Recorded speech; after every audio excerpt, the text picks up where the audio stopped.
மா இன்டி பங்காரம் என்னது எங்கள் தங்கம் எவன் டைட்டில் வச்சான்னு தெரியல தமிழில் ஒரு மாதிரி வந்து பார்த்திங்கன்னா மண்டக்கோளாராக வச்சு விட்ருக்காங்க.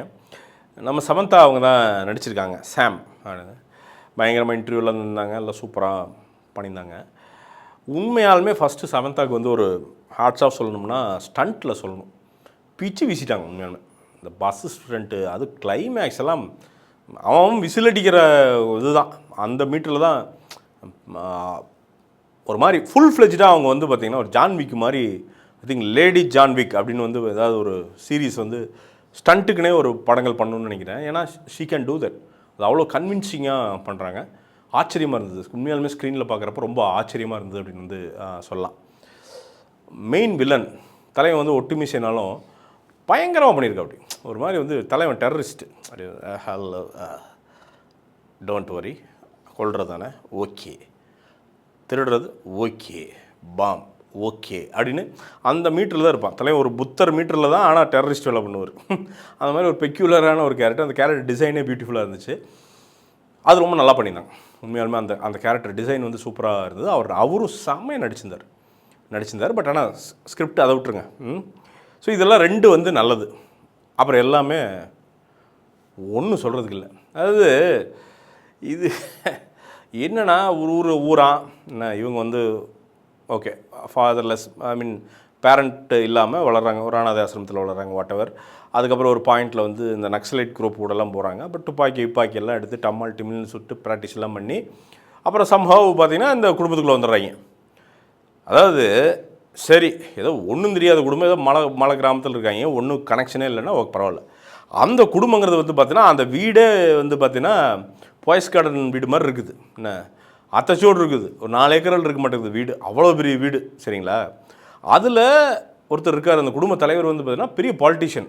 அதாவது அந்த ஊர் சிஎம்ஐ மீட் பண்ணி பேசுகிற அளவுக்கு ஐ மீன் பதவியில் இருக்கிற ஒரு பாலிட்டிஷியன். அப்படி இருக்கிறவர் இப்படி ஒரு பொண்ணு உள்ளே வருதுன்னா அந்த பொண்ணை கிராஸ் செக் கூட பண்ண மாட்டாரா என்ன? அந்தளவு கூட இன்ஃப்ளூயன்ஸ் இருக்காதா என்ன? அப்போ என்னென்னா சௌரியத்துக்கு ரைட்டிங்கு. அப்புறம் இது என்னென்னா சீரியஸ் மீட்டரா ஜாலி மீட்டரா?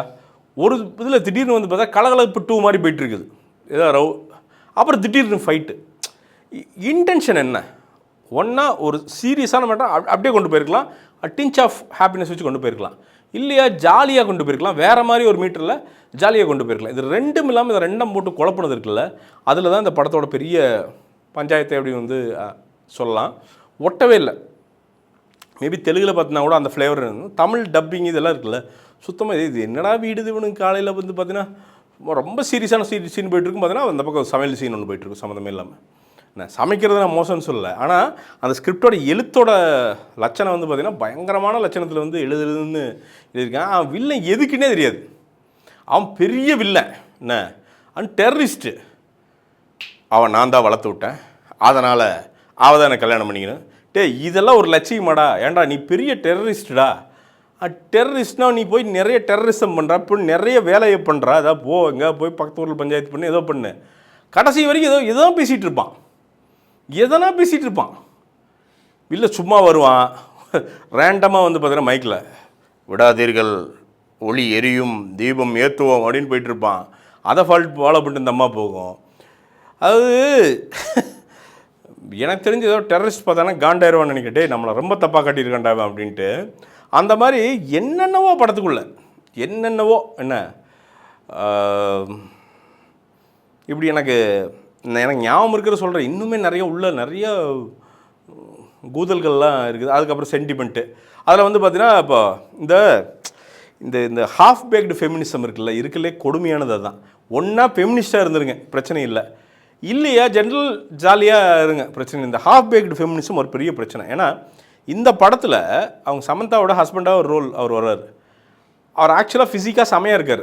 கரெக்டாக எழுதியிருந்தா அவரே ஒரு ஏஜென்ட்டினா மாதிரி ஒரு சீக்ரெட் ஏஜென்ட்டாக இருக்கார். கிளைமேக்ஸ் ஃபைட்டில் அவர் வந்து ஒரு ஃபைட் போடுறேன்னா சூப்பராக ஒரு எலிவேட் ஆகிருக்கும். கடைசி வரைக்கும் டம்மி பீஸாகவே இருக்கான். ஆள் பார்த்தா ஹல்க் ஹோகன் மாதிரி இருக்கார் தலைவன், சூப்பர்மேன் மாதிரி இப்படி வி ஷேப்பில் இருக்குது பாடி, பின்னாடி இருந்து ஷார்ட் எடுத்தால் தெரியுது. கடைசி வரைக்கும் இல்லை சமந்தாவே சிங்கிள் டமல் அவ்வளோ பெரிய ஆம்பளை 2 பேரும் வந்து குத்துக்கள் மாதிரி இருக்கானுங்க. நீங்கள் ரூம்குள்ளே போயிருங்க, கையில் வெட்டு போட்டு போயிருங்க, நான் பார்த்துக்கிறேன்.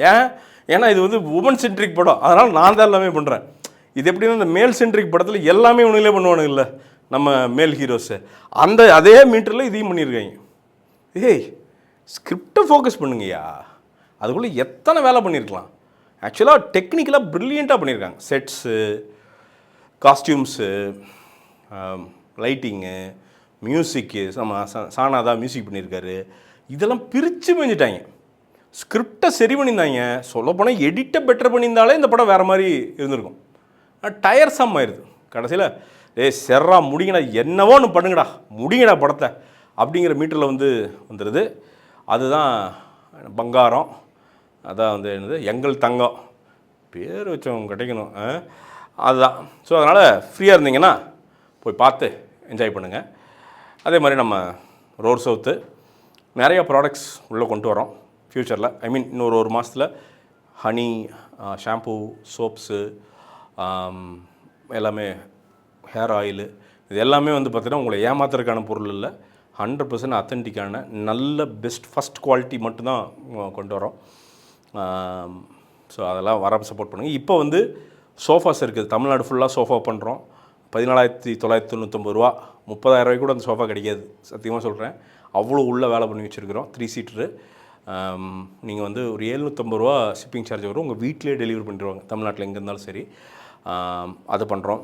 உள்ளே கார்மெண்ட்ஸ் எல்லாமே 50% ஆஃபர் போட்டிருக்கோம். இன்னும் நிறைய வருது. ஐ மீன் நிறைய பேண்ட் எல்லாம் பண்ணிகிட்ருக்கோம். ஒரு டைம் ஆகுது, ஒரு 1 மந்த் ஆகுது, கொடுங்க, வருது. ஸோ ஏதோ ஒரு ப்ராடக்ட் வாங்கி சப்போர்ட் பண்ணுங்கள். அதை கிளிக் பண்ணிங்கன்னா வரும், எங்களுக்கு பெரிய ஹெல்ப்பாக இருக்கும். மீண்டும் ஒரு விமர்சனம் முன்னோட்டமில்லாட்டி வீடியோட உங்களை சந்திக்கிறேன். அது நன்றி, வணக்கம்.